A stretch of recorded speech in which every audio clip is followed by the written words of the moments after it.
m'appelle Laureline Kuntz, je suis comédienne, auteure.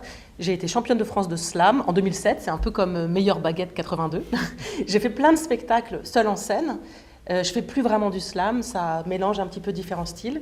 Et je fais plein d'actions sociales aussi, notamment dans le 14e arrondissement. Peux-tu nous parler justement de ces actions sociales dans le 14e ? Comme j'ai été championne de France de slam, on m'a envoyé partout en France et même à l'étranger jouer mon spectacle seul en scène, mon one-man show. Et les producteurs se sont dit oui, ce serait vachement bien qu'elle fasse des ateliers à côté d'écriture, de théâtre, de slam, d'improvisation. Donc au fur et à mesure, j'ai développé un savoir-faire là-dessus. Et dans le 14e, à un moment, on m'a demandé de faire ça. Et donc en 2011, j'ai dû créer une association théâtrale pour pouvoir proposer mes services et puis les facturer et pouvoir travailler. Et j'ai commencé avec des ateliers autour du slam, j'ai travaillé avec l'humour, j'ai été marraine du festival Start 14 dans le 14e au Théâtre 14, où j'ai joué un nouveau spectacle devant tout Paris, tous les producteurs et tous les jeunes de la cité, c'était vraiment incroyable.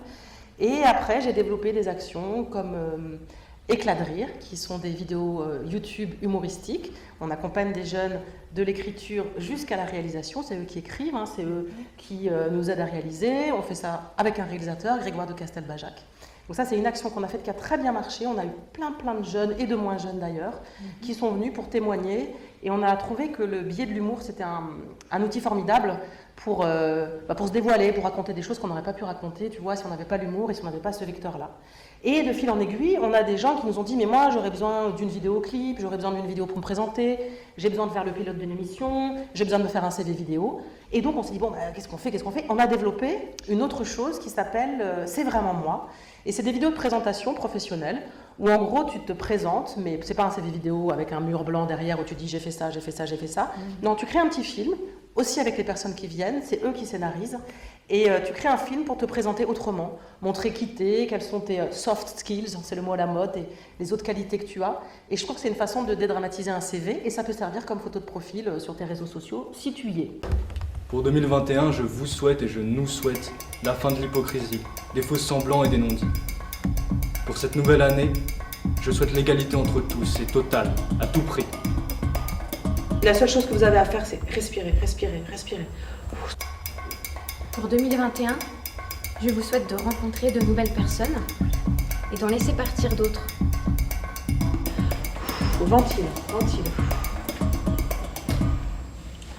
Quelle est ta définition de l'humour et aussi quels sont les principaux ressorts que tu utilises ?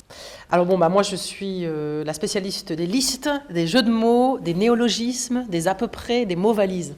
C'est des mots constitués de différents mots qui redonnent un autre mot. Donc ça, c'est vraiment une chose que j'ai beaucoup utilisée à l'envi. Donc ça, j'aime beaucoup. Moi, j'adore les jeux de mots. J'aime bien les fautes dyslexiques, les erreurs. J'adore quand les gens font des erreurs dyslexiques, des dyslexies, je les appelle. Je suis dyslexique. Depuis que je suis née. Fiablem, caustix, toxix. Dans la hutte du Père Noël, mes cadeaux, c'était un mélangement des mots. Ma grand-mère parlait très vite et pendant la guerre, on l'appelait la mitraillette. Et ma tante, mes cousines, tout le monde parle très vite dans la famille. Pourquoi la gratuité est si importante pour toi ? C'est quoi ? Je crois vraiment en l'école publique, gratuite, en l'éducation populaire. Je pense aussi, et je l'ai vérifié en fait, c'est que quand on a commencé l'école maintenant, de l'Opéra de la Parole accueille des élèves à l'année. Mais au début, on avait un public non captif, comme on dit. Et un public non captif, c'est des jeunes qui viennent se mettre au chaud presque, tu vois, avec toi. Et je pense que sans la gratuité, je n'aurais jamais touché ces publics-là, qui maintenant restent avec moi, reviennent, retentent le coup, se professionnalisent. On a un élève qui est venu comme ça en visiteur et qui maintenant a tourné dans un film, là récemment, grâce à l'école. Donc, sans la gratuité, il n'aurait pas eu cet accès-là, il n'aurait pas ouvert la porte, il n'aurait pas osé.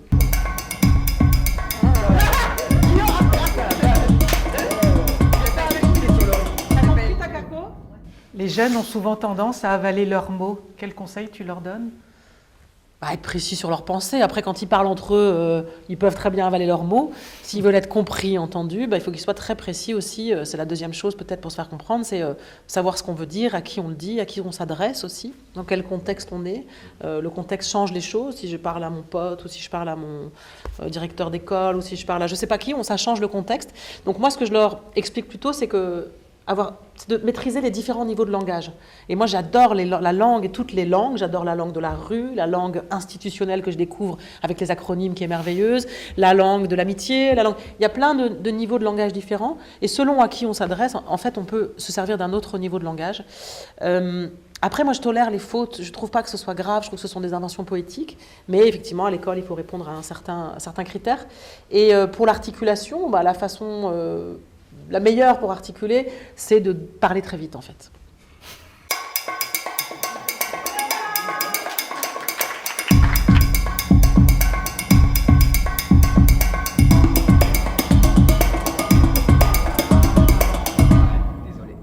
Et on a trouvé que le biais de l'humour, c'était un outil formidable pour se dévoiler, pour raconter des choses qu'on n'aurait pas pu raconter, tu vois, si on n'avait pas l'humour et si on n'avait pas ce vecteur-là. T'étais une gamine très turbulente qui énervait un peu tout le monde ou non, quelle gamine tu as été? Ah là là, moi j'étais une gamine, une petite adulte, tu vois, qui comprenait bien ce que disaient les grands. J'ai grandi dans un milieu de parents très 68ards. Ma mère travaillait dans le Français en langue étrangère. Il y avait des réfugiés de tous les pays à la maison. Mon père faisait de la musique. C'était la maison du bonheur. Il y avait des Metzés, il y avait des Chiliens, des Libanais, des Thaïlandais. Wow. Vraiment, c'est la maison ouverte à tous les vents, tu vois, en Alsace, à Schiltigheim. Ouais. Et Laureline, le prénom, c'est en référence à Valérian? Ah oui. Mes parents avaient donc une collection de BD des années 70 énorme. Et il y avait Valérian et Laureline, parce que dans la BD, elle s'appelle Laureline. Et oui, je l'ai lu enfant. D'ailleurs, Laureline, elle est super belle. Et très féministe. Elle est très féministe, très belle, avant-gardiste. Elle l'emmène Valérian sur... Voilà. J'ai même une BD dédicacée par les auteurs. Et d'ailleurs, une BD qui a inspiré Star Wars, pour ceux qui ne le savent pas, c'est très important. Il y a même des trucs qui ont été en cours, parce qu'il y a plein de choses qui ressemblent énormément à Valérian et Laureline. Moi, l'humour que je pratique, donc c'est pas ce qui me fait rire, mais ce que moi je fais, c'est la profusion, l'accélération, le trop-plein, l'exagération, qui s'emballe, l'emballement. Ça, c'est une chose que je pratique beaucoup. Laureline, tu es beaucoup dans l'énergie, dans l'action. Est-ce que ça t'arrive de contempler un lac pendant une demi-heure? Si on me force, ouais. Non, mais oui, j'aime bien la nature. J'ai une appétence pour les dangers. Non, pas vraiment. Après, les endroits où je peux entrer en semi-méditation, c'est la lecture. Avant de dormir, c'est un endroit où je rêve beaucoup. Tu vois, dans lequel... Après, si tu m'emmènes dans la nature, il va me falloir du temps. Tu vois, pour... Ah, c'est beau. Oh, j'aime. Alors voilà, et après, ça vient. Il faut un peu de temps.